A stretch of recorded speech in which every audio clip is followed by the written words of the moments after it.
1. The list at 11:59. My name is Daniel, and I was 30 years old when I decided to let time choose my next scary story.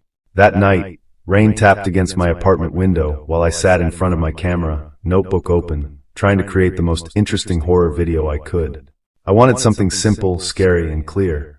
Something people would click on and keep watching. So I made a list. 0. A haunted livestream that never ends. 1. An abandoned hospital with a locked children's ward. 2. A cursed phone app that predicts deaths. 3. A roadside motel where guests vanish. 4. A forest siren heard only by lost hikers. 5. A basement door that appears in different homes. 6. A mirror double that slowly replaces a man. 7. A midnight radio signal from a missing town. 8. A security camera that records the future. 9. An elevator that opens onto the wrong floor. I told the camera, whatever number matches the last digit of the current seconds, that's the story I'll write. I looked at my phone. The seconds ended in 7. I smiled and circled the theme. A midnight radio signal from a missing town. It sounded perfect. Then the old radio on my desk turned on by itself. Static filled the room. I froze. The radio had no batteries. I kept it only as decoration. A dry voice came through the speaker. Daniel Reed, Ashbell is waiting. 2. The road that was not on the map. I should have unplugged everything, turned off the camera, and gone to sleep. Instead, I did what every horror narrator warns people not to do. I followed the signal. The voice repeated a set of directions every 7 minutes.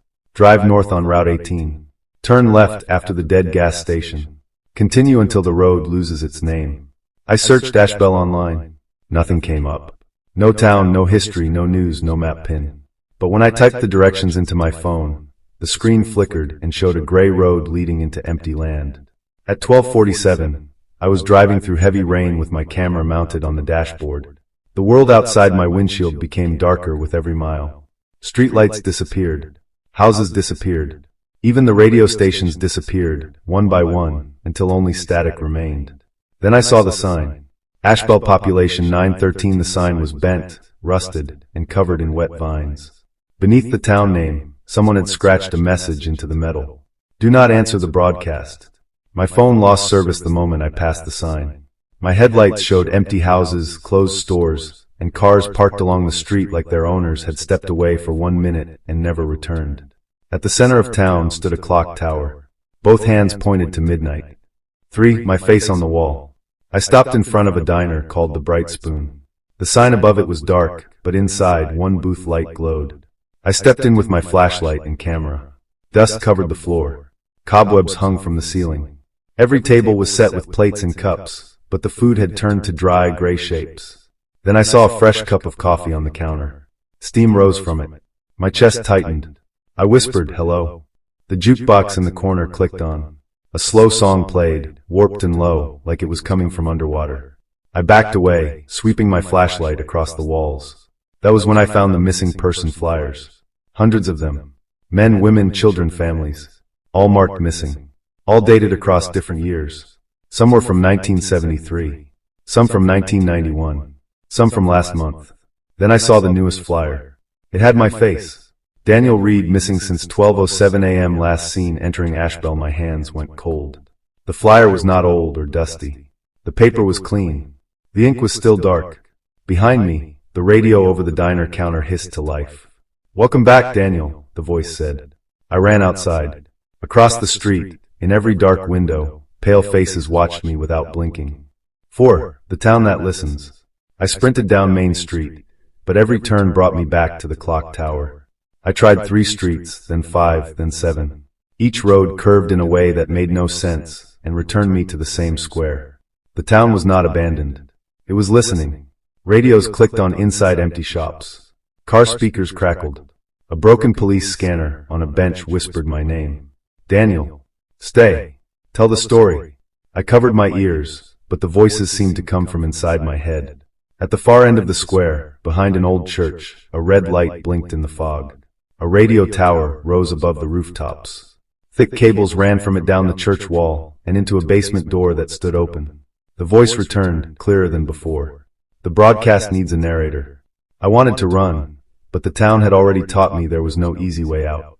The only path that looked different was the one leading down.